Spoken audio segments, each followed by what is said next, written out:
Greetings, friends. My name is Jessa McLean, and I'm here to provide you with some blueprints of disruption. This weekly podcast is dedicated to amplifying the work of activists, examining power structures, and sharing the success stories from the grassroots.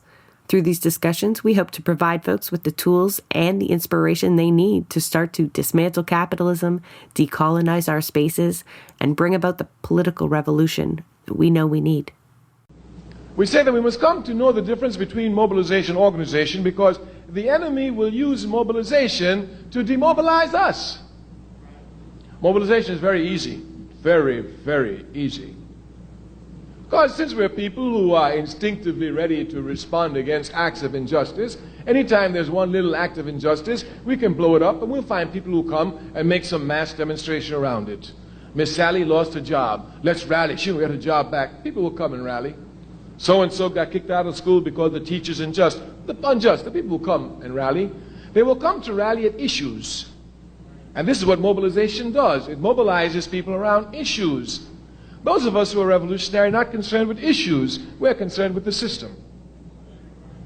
The difference must be properly understood. That was Kwame Ture, a revolutionary civil rights activist. I've linked the full speech in the show notes. You've got to listen to it.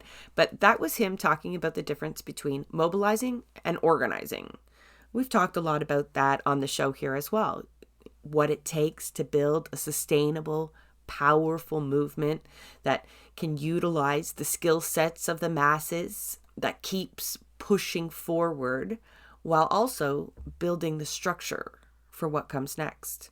When I booked this interview, I knew the guests with Draw the Line were gearing up for an important date, which is this Saturday, September the 20th.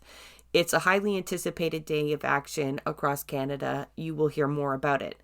What I didn't know was the depth of the organizing that's been happening around that date and the potential this has to turn all that mobilizing that we've seen into a real people's movement. And this couldn't come at a better time. There is no denying our movements are under attack. And not just from the orange man in the south. Carney has fired continuous shots at Indigenous sovereignty, climate justice, migrant rights, labor, disabled folks, and obviously the Palestinian solidarity movement. Every time I see more horrible legislation being rolled out, my thoughts go to the activists and the organizers on the ground having to feel these blows, likely needing to respond to them, readjust, and keep going. And lately, under Carney, and in this global political climate, it's all just hit another level. But thankfully, the resistance to it all has also ramped up. Our next guests are part of a movement to connect our movements and to get folks to pick a side in this class war. They have a set of demands that reads as an antithesis to the wants of Carney, the conservatives, and the oligarchs they serve.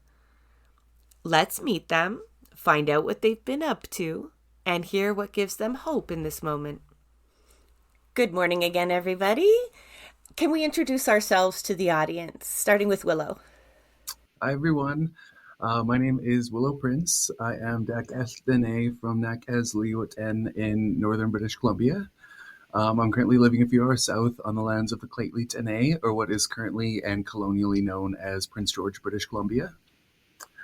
I'm Lasilia Frog Clan. I do use they, them pronouns, and I'm currently working with Indigenous Climate Action as the campaign manager as part of this broader coalition for Draw the Line, taking place in just about 5 days on September 20th. And I'm super excited to be here today with Karen, with Nathan, and Jessa. Thank you, Willow. Hi, thanks for having me. My name is Karen Koch, and I am with the Migrant Rights Network, and we're one of the partner organizations that has been coordinating at the cross-country level to pull off the September 20th actions. And so Migrant Rights Network is a coalition of mostly migrant-led organizations. And so we have groups that are going to be participating in and helping lead and organize a number of the actions from coast to coast. You're a coalition within a coalition. And we want to talk a little bit about coalition building. So, Karen, I'm so glad you could join us as well. Nathan, welcome. Hi, everyone. My name is Nathan Pryor. I'm the national president of the Canadian Association of Professional Employees, and we're the third biggest federal public sector union. We represent mainly policy analysts and translators, but yeah, we're the first of the big federal public sector unions to endorse this coalition, and we're hoping that we won't be the last because we think it's important for federal workers who are potentially going to lose a lot of jobs over the next cycle if these plans go through to connect with the communities that are impacted by these cuts. So that's part of that work, and our members are, of course, also living in this country and impacted by these cuts. So that's why we're here too. And I'm so glad you're all here. The audience is probably running through the intros in their head going, that's a real eclectic bunch, right? We've got folks interested in climate justice. We've got labor represented here, so lots of talking points. And then migrant rights. That's not the only issues represented in which you folks have all kind of hinted towards is why we're here, is to talk about draw the line, a movement. Again, the links will all be in the show notes for the website, the when, the where, how you can take part. But yes, what a coalition. It's very heartwarming to see, especially as somebody who talks to movements all the time and everyone just wondering how to make progress on all of these things that we'll talk about, but realizing, none of it can be done in a silo. So who else is involved in the coalition, and can we get like a little bit of a broad overview of what draw the line is, and then we'll kind of get into the demands and how you've built it up to which is shaping up to be a big event on Saturday. Yeah, maybe I'll jump in just because I sit on the national coordination team. So I've been going to the weekly meetings where we have made a bunch of plans and decisions and have tried to move stuff forward. So I can speak a little bit to the genesis of this. So the original call to action for September 20th came actually from Global South groups who wanted to mobilize a global day of action for climate justice. And the original call was actually quite intersectional because as you know, communities in the Global South know, the folks live the intersections of the various systems that connect with climate change to produce the inequalities and the injustices that people are experiencing right now. And so the Canadian team of kind of one of the lead organizations invited a bunch of other coalitions and groups to join because that kind of cross section, multiple crises at the same time kind of analysis felt very relevant and really kind of timely in this country right now. So, with the kind of economic crisis that we've been seeing worsen over the last few years, with the kind of political shifts and polarization and rise of the right that we've been seeing, and the outcome of the last federal election, and the track record of this current government in its first few months in power have, I think, really highlighted how necessary and urgent and the ability to be able to take on this agenda from all sides is right now. So the kind of organizing coalition of September 20th is a number of climate organizations. So 350.org, Climate Action Network, Indigenous Climate Action, Sacred Earth Solar, Climate Emergency, and a bunch of different climate groups. And then the Migrant Rights Network on the migrant justice side.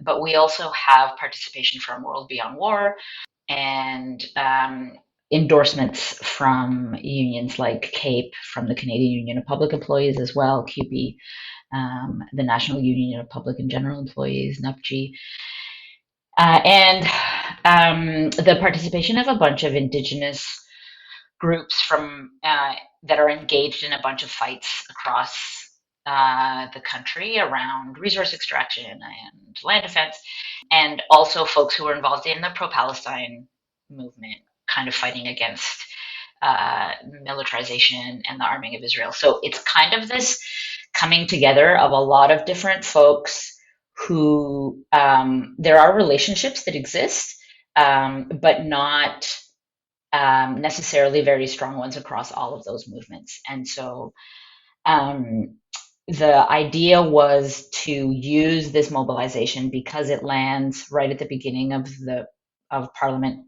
resuming. So the first day the House resumes today, and all the MPs are back on Parliament Hill, and this is kind of Carney's first full run at being in government, and already he has pushed through a number of really egregious, contentious bills that have really highlighted how this moment is such a crucial moment for us to be organizing against this agenda. A lot of the folks, this elbows up kind of like narrative that really framed the federal election, and a lot of people, the liberals under Carney pulled a lot of votes from the NDP. They pulled a lot of votes even from the conservatives because of the threat of Trump tariffs and how that was being played up.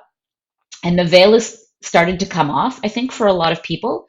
And the idea is to use September 20th to really pull the last of that veil off and to really reveal this agenda for what it is, which is profoundly anti-people, pro-business, at any expense, and at the expense of all of the communities and all of the folks who are involved in this organizing, right? So from like seniors for climate, right down to the like world changing kids groups and all of the other groups that I mentioned, that the really seeing the diversity of the impacts that this agenda is going to have on people. And so that's kind of been the motivation of the September 20th Draw the Line coalition. So, like, we're the third biggest federal public service union. Like I said, Mark Carney lied about his plans for the federal public service and also his programs that he was going to deliver here. We're doing 15% random austerity again, right after he said he was going to cap, not cut the federal public sector. So he seems ready to gut a lot of programs and service that a lot of people in this country rely on. He's ready to cave to Donald Trump by like doing a Canadian Doge, a Department of Government Efficiency, like Elon Musk did, just massive austerity across the board. So that's partially what we're reacting to, but we also are kind of saying that we can't let this government do what Jean Chrétien's liberals did in the 1990s, which is to gut our social safety net thoroughly so we can just hand the country to the oligarchs again. Like, we can't do that twice. And those cuts back then to housing, to healthcare, to post-secondary education, to a lot of things are like the direct causes of the cost of living crisis that we're in today. So we need to stop them in their tracks this time. And so with Doge and that, like, federal workers need to look the threat that's in front of us in the eye. We can't let ourselves get bulldozed by a Canadian Doge experiment like the American federal public servants did. But like I said before, we also have to live in this country, and we don't want it to be an oligarch-run hellscape. So that means, right, we're going to have to connect with other folks in this country that are ready to fight Carney and his backwards agenda.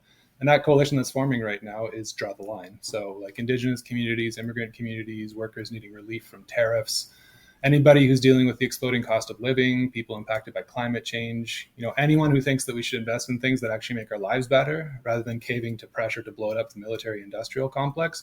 That's who we need to connect with right now. And so federal public servants are ready, and they need to strategically connect the work that they do to the people that rely on some of the programs that they deliver. So a lot of people here, including federal workers, know that they're under attack, and they're getting ready to fight back. So we need to connect with those constituencies out there so we can boost each other's struggles. Hear, hear. Willow, did you want to? Yeah. How did you folks get here? Yeah, I really appreciate what Karen and Nathan were just talking about, and I could definitely build on that a little bit. Like time and time again, and administration after administration, we really realize that Canada is just a few corporations in a trench coat, fronting as this democratic entity, as a democratic country, when we know that it is founded on genocide, when it is founded on the exploitation of Indigenous lands and waters, not only here to the territories that are confined within this colonial border, but Indigenous people globally. And so in this era of, greenwashing, and when we're throwing around terms like economic reconciliation, it's not lost upon us when the colonial state of Canada is co-opting words like reconciliation and sustainability to create a false sense of progress. And so What we're facing right now is, like people were talking about, is this poly crisis. We're facing a climate crisis. There's incarceration, there's substance use, there's exploitation, there's labor considerations, scapegoating migrant people and everything like that. And so I think what colonization has done such a great job of is just siloing us, siloing our communities, siloing our understandings of everything. And what mobilizations and coalitions like Draw the Line seek to do is to break down those barriers, because we know that our liberation is bound together, and that, the plight of Indigenous people here in so-called Canada is also inexplicably tied to the plight of the land, as well as our Black relatives and all of those in occupied Palestine as well. And so Draw the Line is here to break down those barriers and to, once again, uphold and highlight that intergenerational and intercommunity transference of knowledge that will be so key in providing solutions to the polycrises that we are facing. A million reasons to do what you folks are doing. And as I'm reading through your demands again this morning, and you're outlining a lot of them just as you're speaking, not directly, but all these issues that we're talking about. And, in my notes here is like, this is the exact opposite of Carney's current agenda, right? This is the exact opposite of what our electoral process produced, and what the manufactured consent seems to be around, right? Like Carney's operating under that. He has this massive mandate from people to do this. Conservatives seem to be excited about him as much as they don't want to admit it. But you folks and the coalition that you're building is evidence that there are multitudes of people that aren't just thinking Carney's making a mistake. Like, they're willing to draw a line. They're willing to go out and mobilize and organize against this kind of agenda. Does anybody want to speak to like this kind of political crises that we're in and that we're trying to create, for Carney himself, but where there are so many people in this moment that know something bad is happening, right? They can, maybe some liberals didn't realize. But now, as these bills come in 2 and 5, especially egregious, but the rhetoric, the warmongering Carney's doing. So more and more people, I think, are starting to see that like now is the time to take a stand. How did you folks start to come together to make this happen? Because I think we all know it should happen, right? We all know we should all work together to push back against capital and its incarnations, right? Like the politicians that further it, but it's not easy to do. So can you talk about what that formation started to look like logistically speaking? You spoke of maybe like a starter organization that then branched out and weekly meetings. How does that go with 5 different movements and beyond 5 different movements? You know what I mean? Like, you could have, Karen, that list, I'll have to find it somewhere, right? Like, it was hard to follow, but it's endless. It's like everybody I've ever wished to have on the show. And somehow you're getting them all to work in one direction. What is the secret? Anybody, any secrets, any lessons at all for folks listening? So basically, it was some of those key organizations like 350, which is involved in the Global Day of Action, and then Climate Action Network, and then a bunch of the other climate groups got on board, like Seniors for Climate, Greenpeace, folks like that.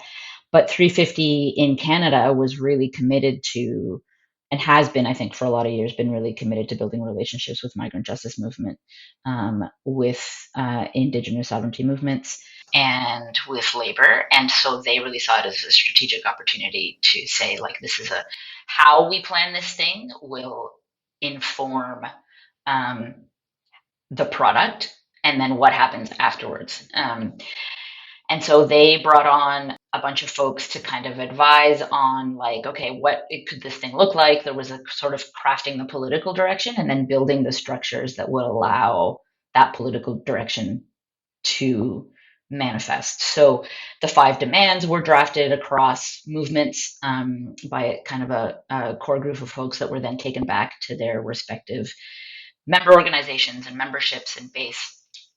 And then they built a structure to kind of reflect that. So there's a national coordination team that brings representatives from all of the partner and endorsing organizations that are organizing 5 or more actions and that have membership. Um, and then that national coordination team provides some of the sort of bigger picture direction and makes sure that the thing kind of keeps moving at a big picture kind of cross country level. But the idea is to have a day that is really decentralized. So all of the local actions that are happening are highly decentralized. So um, as long as you sign on to, and you have to actually sign on to, but as long as you sign on to the sort of basis of unity, which is not just the 5 demands, but also the ways in which you're going to implement those 5 demands in organizing your local action. So ensuring that you are reaching out. So that includes things like ensuring you're reaching out to organizations you don't usually work with. Are there people that work on these issues in your community that you don't know? Go and find them. Make sure that everybody's coming to meetings, make sure that everybody's given a space to speak, like that sort of stuff.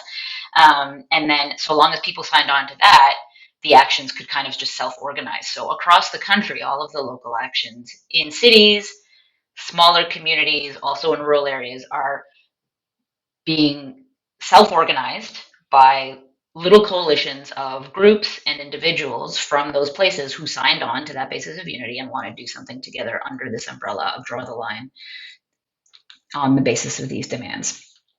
So it's very decentralized in a lot of ways, but it means that there's like a lot of levers that a lot of different people are pulling on to make sure that the machine kind of keeps running. So there's a whole national digicoms team that is supporting the template media advisories that people who at the local level who may not have as much capacity or experience can repurpose. And there's like financial support that's going to some of the local actions where people who maybe don't have an organization that has like let's say staff and a budget and an office that can support. So there's a bunch of different systems that are in place to kind of help the local actions take off, but also reflect their local reality, but staying within this big tent of what it is that we're trying to do and the analysis that we're trying to push forward and the agenda we're trying to set. So it's a lot of different pieces. And, it's like, I don't know most of what's going on, and I don't think anybody knows most of what's going on, because it's pretty decentralized. But that's kind of the way we've kind of tried to build it.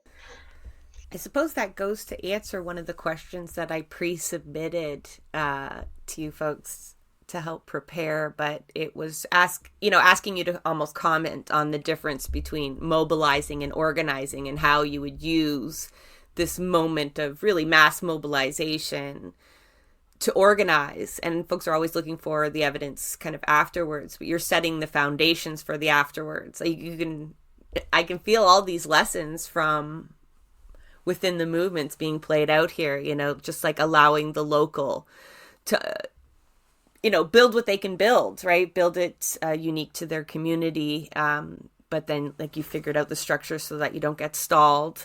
Like you say, the way to nurture in a new product as well, right? Like whatever manifests after this will be set by that basis of unity that you folks built. Was it hard to build consensus around the 5 demands? Because I'm not arguing with any of them. We haven't listed them. I'll just kind of sum them up very bluntly. Tax the rich, feed our communities is 1. Indigenous sovereignty, 2. Migrant rights, status for all, and the end of scapegoating. Number 4 is ending the war machine. Like you're just like pissing Carney off. And then number 5 is ending fossil fuels. Like people are just, this is like absolutely contrary to everything that's been passed. How's it been watching Carney do this while, not just your movement has been so deeply impacted, but you likely know that comrades working across have probably just been hit many blows prior to this, right? So how's that helping us push through this dismay, right? Where do we start? What do we do? How do we prioritize? And you're like, we're doing all of it. Willow, you want to speak to what it's been like watching Carney? We called it a paradigm shift here on the show. Like it's not a continuation of Trudeau. Although, like, we're not letting him off; those policies were awful. But it's really hyper. It's in hyperdrive at the moment, in an ugly political atmosphere globally. So, yeah, let's talk to that a little bit.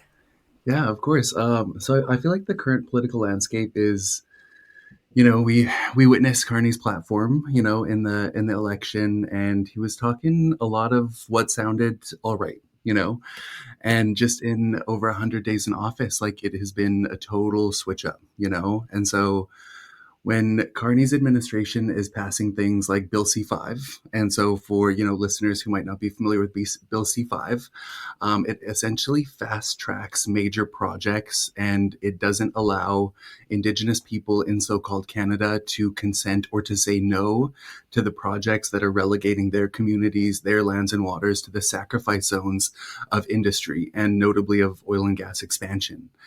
And so, this is not just an attack on Indigenous sovereignty, but rather a way of waging war on all of our futures.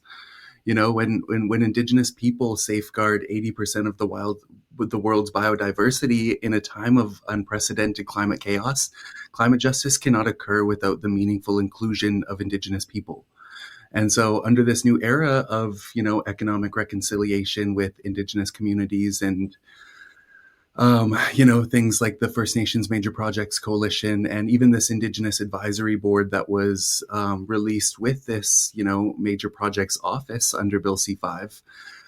We don't need more Native capitalists. We need real people doing real work in climate action.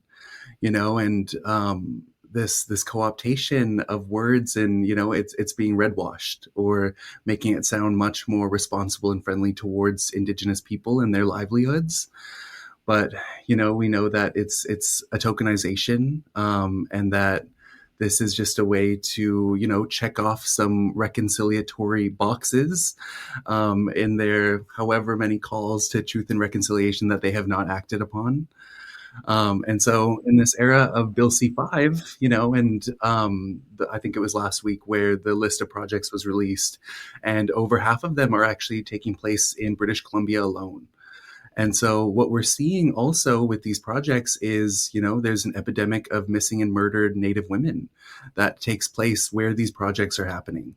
And so even where I'm from on Yinka Dene territories in northern British Columbia, it's the highest rates of missing and murdered Native women in North America. And so my home territories are actually known as the Highway of Tears because of the sheer amount of missing and murdered Native women. And so, this takes place because of the man camps that are so integral to the success of major projects. And so when we have man camps accompanying all of these different projects, we have missing and murdered Native women, and we also have the entire disruption of livelihoods, whether that's pipelines crossing hundreds of salmon bearing streams. We have these man camps and sexualized violence, and ultimately we have these emissions that are contributing to the climate chaos that we're already facing. And so it is, I don't think disrespectful is even the word to do this justice, but it is incredibly disrespectful that, Mark Carney is passing something like Bill C5 in this time of literal unprecedented climate chaos and another summer of absolutely devastating wildfires, and supporting these projects that directly contribute to that. And so not only in these environmental concerns, here in so-called Canada, but also supporting Israel while they carry out a genocide in occupied Palestine. I'm not even sure of the updated number right now, but I know that after just a few months, like almost 2 years ago, after October 7th, 2023, the emissions of Israel's carpet bombing of their siege on Gaza, that was equivalent to like 20 countries' annual emissions in just a few months by one country. And then the next staggering fact that I saw was about how it's, these emissions are equivalent to over 100 countries' emissions. And so, Canada is complicit in this genocide. Canada is actively supporting and arming and, bankrolling the genocide that we're witnessing live happen on our phones, for the last 2 years. And so Mark Carney is, I think a shell of a human being. I think he proved that Canada can be bought, whether that's by oil and gas officials, by the state of Israel, and by oligarchs like Nathan was talking about. Canada in just over 100 days of office. There's this nickname that I heard for Mark Carney, and it's the carbon cowboy, because he's very big on carbon markets, which we know are a false solution and a very dangerous distraction. That's his baby. Exactly. And so, Carbon Cowboy Mark Carney has ridden his ponies or his projects of national interest all Donkeys. across this country at the expense of all of our futures, at the expense of healthy lands and waters. And for any generation to, get a green planet for them to inherit. And so, yeah, I think the current political landscape is mind blowing to witness day to day. And so something like Draw the Line, where, we have all of these different intersectional fights, but ultimately what we're doing here is to build this solidarity with anti-colonial movements globally. Absolutely. You hit on so many reasons why all these demands are interconnected. Nathan, you're representing maybe not labor as a whole, but I mean, in this discussion, you are for all intents and purposes. But, you represent a very large union that you explain very clearly why it's directly impacted by this Carney regime. But was it difficult to, sign members up, so to speak, for the other four demands? We'll assume, well, I don't even know where your, membership would fall under the demands, like meeting the end of austerity, but this is kind of outside your collective bargaining agreement. It's not always easy to get labor to sign up this publicly. You listed CUPE, and there was one more, NUPG? Noop. So many acronyms, Karen, help me. NUPG, NUPG. yeah, National Union of Public and General Employees. Thank you. But, we need more labor. So how, maybe you have secrets from within CAPE on that you can share with other labor leaders who might be listening, or how can we bring labor along more? Because Carney and the Liberals are very anti-worker, from the back to work legislation to the examples. There's no shortage of proof that this continued path of NATO spending will lead to even more austerity. And, Karen and Willow have outlined other things, but yeah, like there's a real urgency here. And what's the secret? I mean, I'd say on CAPE's side, so the current executive of CAPE, myself included, really took a strong line saying we will be a social unionist union, which means that we're very actively connecting with constituencies that aren't just our own members, but are also our own members, right? Our members are Indigenous people. Our members are, or at various times have been, migrant workers. There's a lot of different kind of constituencies within our own membership, but also just if we're talking about where federal workers kind of see the coalitions that we're going to need, I think, to face down a really anti-worker government like Carney. It's not just going to come, it will come from the strength of our own collective action as a membership, our unity, our discipline, our ability to take big steps like the Air Canada flight attendants did to defend our rights as such. But it's also going to be connecting to people in this country that have a lot of the same needs that we do. Like, we need affordable housing. We're trying to advance reconciliation. We have a lot of responsibilities on that front because public servants, for example, have been actively involved in genocide before. Our members don't want to actively contribute to the one that's happening right now in Palestine. So this is way bigger than just kind of like saying what's in our collective bargaining agreement. This is what our members are being expected to carry out and do. And like I said, we live in this country too. So we don't want it to turn into the oligarch run hellscape. But when we saw groups like MRN or 350 kind of connecting the dots on what's going on here, and obviously, reversing the 15% cuts to all federal programs right now was front and center. So we said that involves us directly. But I think more importantly, and this is very important, this coalition is calling on folks in Canada to pick a side, right? Like, all the discussions around Carney being a master of austerity, a representative of the corporate or the oligarch class, like I said before, a threat to the collective well-being of just ordinary people in this country, as well as like more specific constituencies that are going to be the hardest hit. Indigenous communities defending their lands and their sovereignty, migrant workers saying we're not going to be hyper exploited anymore, Palestinians saying we're not going to co-sign a genocide. We're seeing sides forming here, and Mark Carney isn't on ours. So we are choosing a side here, and it's on a different side of the line than Mark Carney's on. Because Mark Carney, like he said, has shown us who he is. He could care less about bargaining rights for workers, or just plain rights for migrants. He cared less about reconciliation with Indigenous people. He doesn't care that much about a climate that we can actually live in. So for his whole life, he's been on the side of the oligarchs. And that's becoming plainly obvious now as he takes the mask off and kind of shows us that he's a more polite Canadian version of like Musk and Trump. And that might seem harsh, but I think that's how we need to really frame this right now. And like Carney likes to present himself as a bookish economist who's just going to make the rational choice like he always has, rather than kind of the ideological warrior that he is. And like federal public servants already know better. So Carney, just like Trudeau before him, just like Poilievre, they like to drone on about how the public service is so bloated.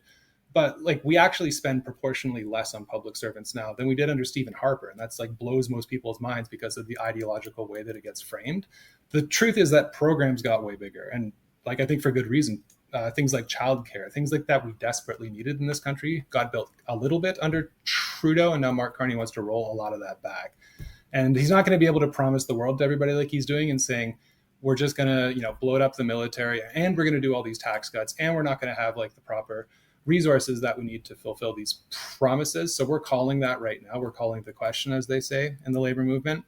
Public servants didn't cause the deficit. Tax cuts for the rich caused the deficit that we're in right now. And now we're asking like working people to pay, including public servants who are the most efficient people to do any work that needs to be done.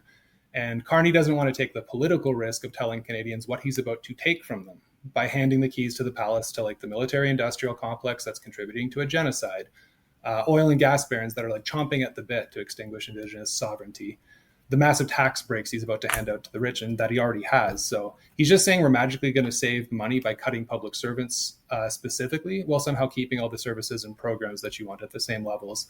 And that's a scam that Canadians can't keep falling for. We can't do a 1995 budget again.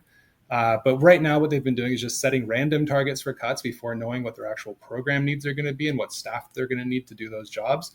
And then just handing even more money than they saved to McKinsey, to Deloitte, when the work still needs to be done. And they don't care about efficiency at this because they won't grant public servants remote work rights, which would take billions of dollars in office costs off the book every year. So this is not about efficiency. It's not about some like just abstract bookkeeping and balancing the budget.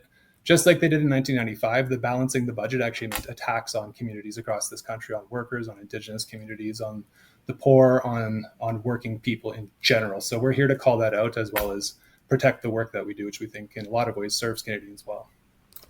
I think a lot of the language that you've put together on the website for Draw the Line, and I've seen in various places, does a really good job of also not asking folks to plead with politicians, but to do what Nathan described, pick a side, and to show that side is really not either right or left. I mean, this is a left-wing show. This isn't to coddle the right, but it's just to point people up, right, to capital, to the actual enemy and the cause, because provincially you're all seeing the same bills as well, right? British Columbia this is only possible with the aid of the NDP government in British Columbia, and in Ontario, the Conservative government. So it's like across the political spectrum, they're working towards this same end. Carney, as we use his name, I use his name all the time, but it's not him, right? It's the oligarchs you speak of. It's the corporations. And again, like the language that folks have been organizing around, I think, is really clear there. We're not signing another petition begging for Carney to do the right thing. We're showing him how much people are willing to mobilize against this particular agenda. Karen, was that deliberate? I know I'm going to squeak a couple last words out of you before you have to run, but in the planning of this, it has to set a direction. I know draw the line language was given to you, right? It was part of a plea from the Global South, right? But the appeals to Canadians was, crafted, right? You're trying to pull as many people in as possible and point them in the right direction. Can you talk about how that was, deliberately set in motion, the direction you folks would take? It's definitely aspirational, like the language of all of the demands. And it has not been without its challenges. Like there are a lot of folks who don't see themselves necessarily reflected in all of the content of all of the demands, who don't see the connections between some of those other issues and the stuff that they may feel most impacted by or most passionately about. in a way, that was kind of the point, was to sort of like kind of move the dial in kind of our collective consciousness about what is going on and what's going to be necessary to address it. And using this moment where there was this kind of momentum around this, what was originally, kind of mostly just a climate mobilization, to kind of say, like, if this is the moment that where we have a government that is clearly indicated that it is going to come for all of us, and those who haven't realized it yet will soon, then this is an opportunity for us to start building the kinds of like collective and organizing infrastructure that we are going to need to fight that agenda on a going forward basis. So it is not a coalition that is organizing towards September 20th. It's actually a coalition that is organizing beyond September 20th. And that September 20th is just the beginning.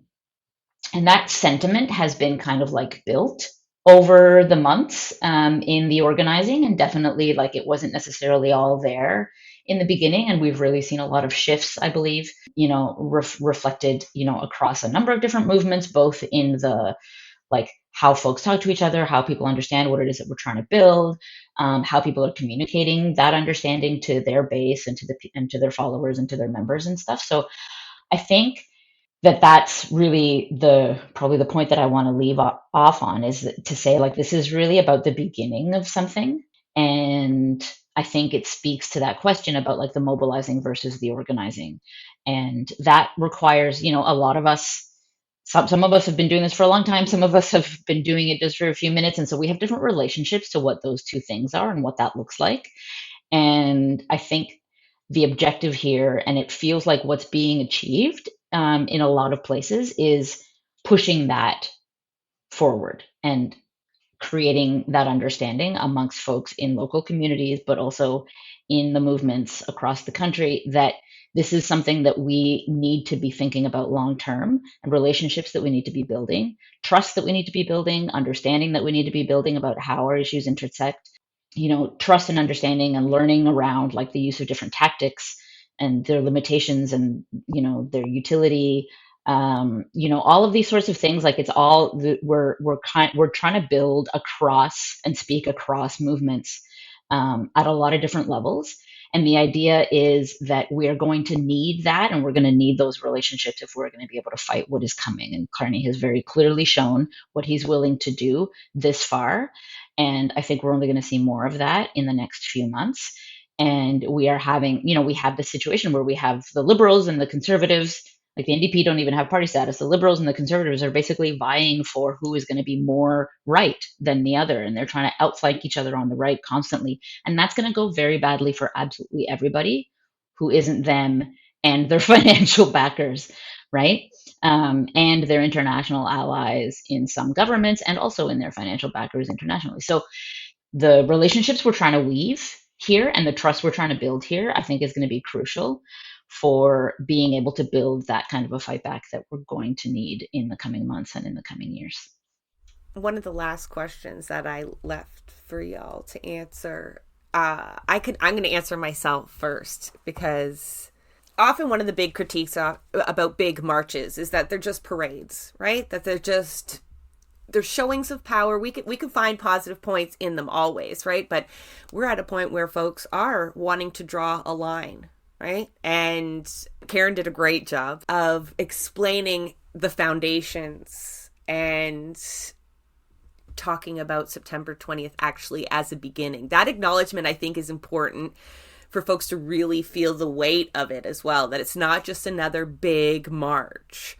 So what about this moment that has me most hopeful, and then I'll ask you to answer that question, is seeing all the strings that are kind of being drawn. That's how my mind, I think, visualizes how Karen described just the coast to coast organizing that was going on, big, small organizations, the way, some structure was being fed out to these, but leaving it decentralized. But it's like this web that we needed to build, that each movement itself has been doing a great job of building databases and connections and learning from each other and leaning on one another. But, and I think the Palestinian movement has done a great job, or just, being confronted with the genocide also, of bringing the movements together for that purpose in this moment of urgency. And now I feel like this is the step beyond that, right? Where it's not just Palestine, although that is top of our mind still, but that wouldn't solve the whole problem. Right? We have an anti-capitalist agenda at hand as well. So that's what left me most humbled, just like thinking of how many more people are now connected and feel connected within their own communities and to other movements, right? So they're not alone in this time, and then they won't be alone. So what has you most hopeful about watching this coalition build towards September 20th? But I use the very words Karen cautioned me against, right? Because September 20th, you're not building towards the 20th, but beyond. But it's still very exciting to see it manifest itself on a single day like that.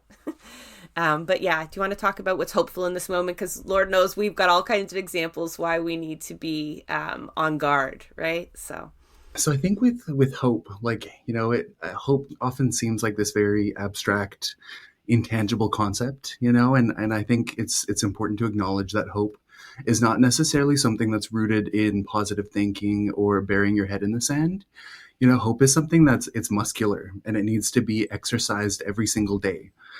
So I think hope exists in the acknowledgement that a better life is possible, no matter how small or, statistically improbable it may be.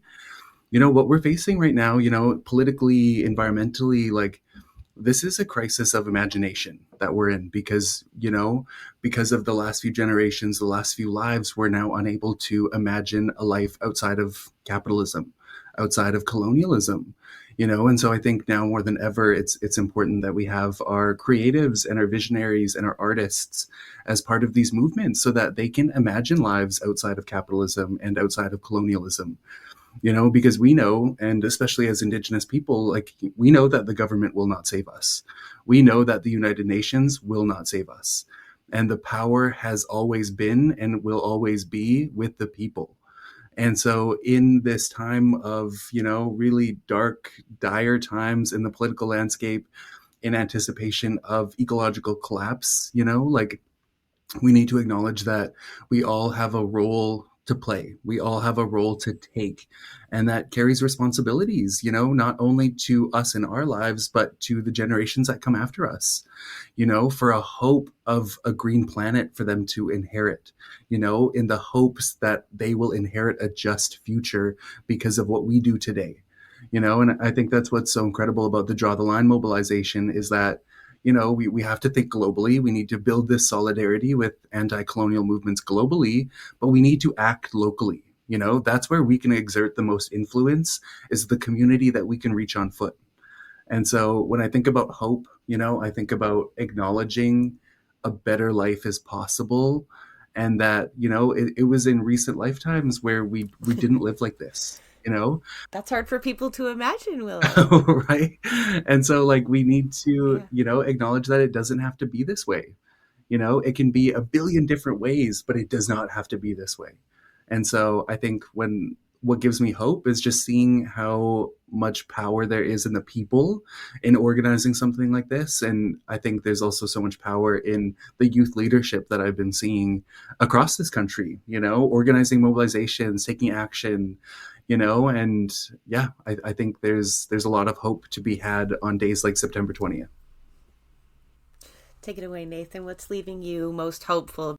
I don't think I'm going to top Willow in terms of what they said on a poetic level. That was beautifully well put. I will say, though, that just like what we do in the labor movement often, and what people do in social movements often, is something called power mapping. You have to find the right strategies, the right tactics to aim at a target and move them. And like the target here isn't just Mark Carney, it's 40, 50 years of government for the oligarchs, by the oligarchs, right? Like, I'm really framing this as this is a class project that they're doing, and they're taking it out on most of the people in this country. And so, like, we've been experimenting a lot over the years, over the decades and whatnot. And what we do in the labor movement is called structure-based organizing. We have the numbers, we're brought together in the workplace by the employer. And like, if we can get to 90% action, we can do what the Air Canada flight attendants did and defy laws, right? Like that's possible if you have the discipline and the unity, but that's, you know, contained to your workplace and whatnot. And like what I'm most excited about here is that we're stitching together so many different really honed organizers, activists, people who have experimented with strategies and tactics to confront this bigger project that the oligarchs have been unleashing on most people in most countries across this world for the last 40 to 50 years. So we're really excited about connecting all these things together and finding new relationships and finding new creative ways that we can use our power mapping and use the strategies and tactics that we've honed over years and decades to synthesize them with each other and start building kind of like joint infrastructures that aren't just about coming to a protest, right? Like we saw what happened in the U.S. with the federal public servants who frankly weren't organized enough to be able to do more than go to protests. When like the scale of the crimes of Musk and Trump were kind of like coming to a head, they should have shut down the government at that point. But that's such a huge risk level that involves so many calculations, and you need to know that people have your back in those moments. So this is the start of something, and I think a lot of people are going to have each other's backs in really exciting ways that can really confront the power structures that are in front of us that frankly are making all of our collective lives a lot worse and have been for the last 50 years. So this is a hinge point in Canada, at least, and across the world also, that I'm really excited that we can like stitch together a lot of infrastructure that's already been built, and we're not starting from scratch. I'm here for all of that. Absolutely. And I will be in downtown Toronto on Saturday. If you can, you don't have to share your exact location, you know, if you don't want to, but where and what will you be doing on September 20th?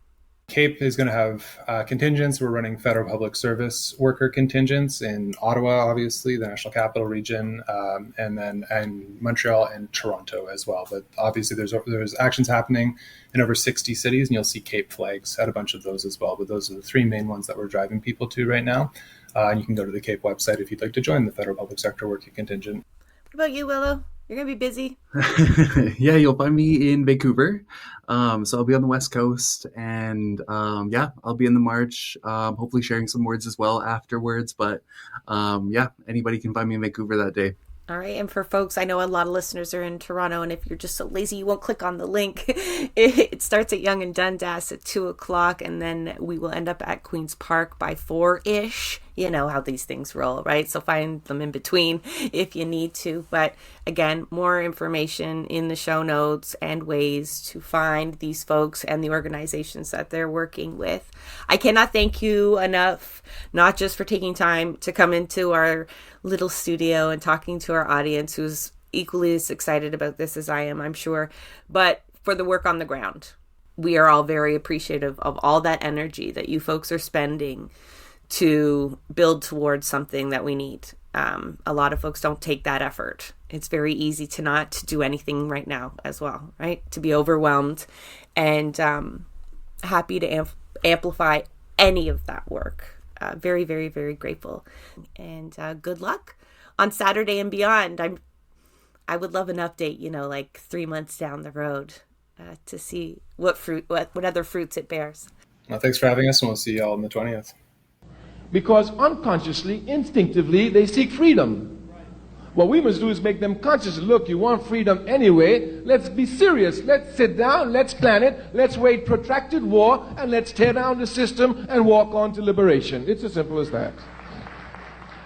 That is a wrap on another episode of Blueprints of Disruption. Thank you for joining us. Blueprints of Disruption is an independent production operated cooperatively. You can follow us on Twitter at BP of Disruption. If you'd like to help us continue disrupting the status quo, please share our content, and if you have the means, consider becoming a patron. Not only does our support come from the progressive community, so does our content. So reach out to us and let us know what or who we should be amplifying. So until next time, keep disrupting.